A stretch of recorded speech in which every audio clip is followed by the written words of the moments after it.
Yeah, our next comic is still learning English, so let's go easy on him. And he's performed all over the places like Hong Kong, China, and Chatsworth. Let's give a round of applause for Jim Lee.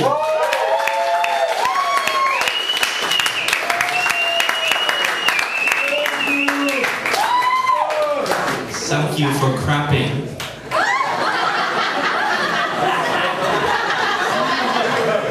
So many Asian here, and yet white guy running camera.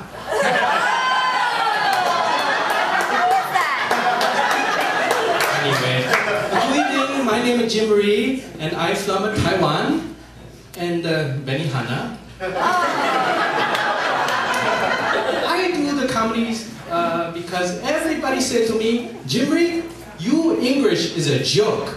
I don't see that a compliment. Actually, I do the comedies by mistake. I think I signed for ESL class, but the classmate waited 8 weeks before telling me in the comedy class. That bitch. Yeah, I learned this word. Also learned things like, thanks, I'll be here a week. Try the beer.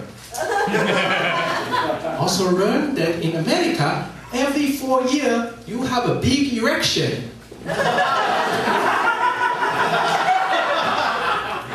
girlfriend says she's still waiting for next big erection.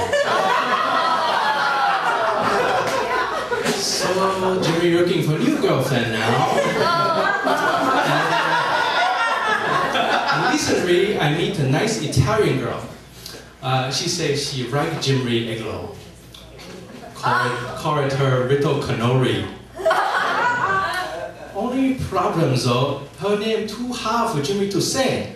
So I give her a Chinese name. I call her Jiandan. It's a beautiful Chinese name. It means easy. Just the way Jimmy likes him.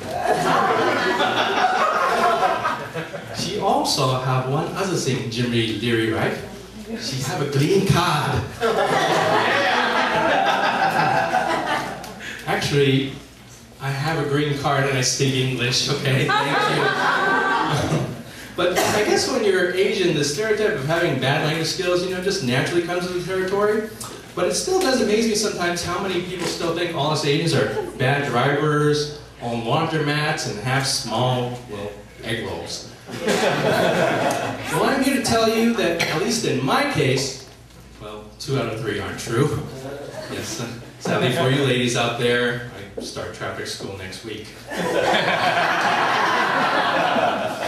One stereotype I do actually like is that all of you think us Asians look alike, because on Halloween, that meant I could go back to the houses with a really good candy.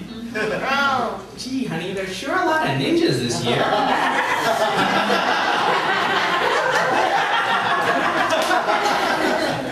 Now, I can't say I blame people for thinking the way they do, because probably the only exposure to Asian culture they had were those really badly dubbed kung fu movies. You guys remember those, right? My only problem with these films were, how come everyone either sounded like John Wayne, "You, Xiaoling, the rebels are gathering at the fortress, let's go."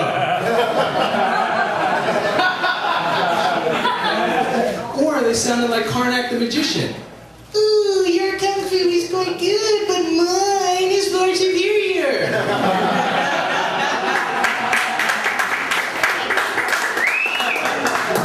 Now, I really shouldn't laugh because my mom learned English by watching television, American television. And at times she took English just a little bit too literally. Like if you said, "hold on," my mom would go, hold on to what?" Or one time we actually passed by the Virgin mega store, and my mom was like, "Ooh, I think you could find a nice girl in here." I was like, "Sally, Mom, I hate to break this to you, but I'm actually part of their inventory." Don't worry, folks, I'm hoping to get marked down for Christmas. And then last month, I took my mom to the LA County Fair. My mom was like, "Why do you call this fair? It's not even good." "And what that smell like hay and pee-pee and poo-poo." I was like, "Shh, Mom, that's the ticket guy." The And then just yesterday, I told my mom I was doing stand-up comedy. She goes, "How is standing up funny? If they don't pay you, you sit down."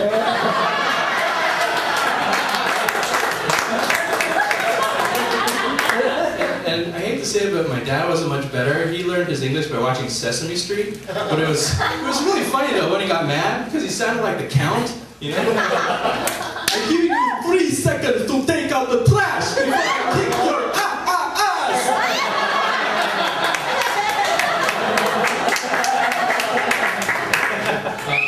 Now sometimes people ask me about, if Taiwan living is different than US living, and it really isn't, except, when you go to buy stuff there, instead of saying made in Taiwan, it just says, here. And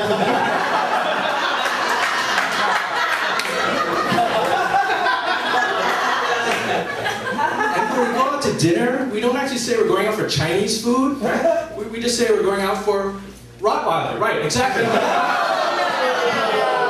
Just messing with you, we're not into that organic shit. Also, we get a lot of the same American TV shows out there, like CSI, Monterey Park. We also get Pimp My Ride. I'm sorry, I messed that up. It's Pimp My Rickshaw. I gotta go back to the ESL class. And lastly, we get shows like I Love Lucy, Lou, Long Time. Now, I spent a little time living in Taiwan, and I worked for this radio station announcing baseball games. And occasionally our producer would help us with the names by giving us hand signals. And I remember this one game where I got a little bit confused when the player's name was Wang. I thought my producer wanted a hand job. The next day, he gave me a promotion. Along with his phone number. Yes, we're dating now. I'm kidding, I didn't get the promotion. But truth to tell, doing a ball game in Taiwan is actually pretty simple. I mean, your typical call kind of went like this. Chan into the windup, and the pitch to Chan. Chan hits the ground ball up the middle, speared by the shortstop. Chan, he flips to the second baseman. Chan, who fires to the first baseman. Chan. No, they threw it to Rodriguez. Racist? Oh, you've been a great crowd. Thank you. That's my time.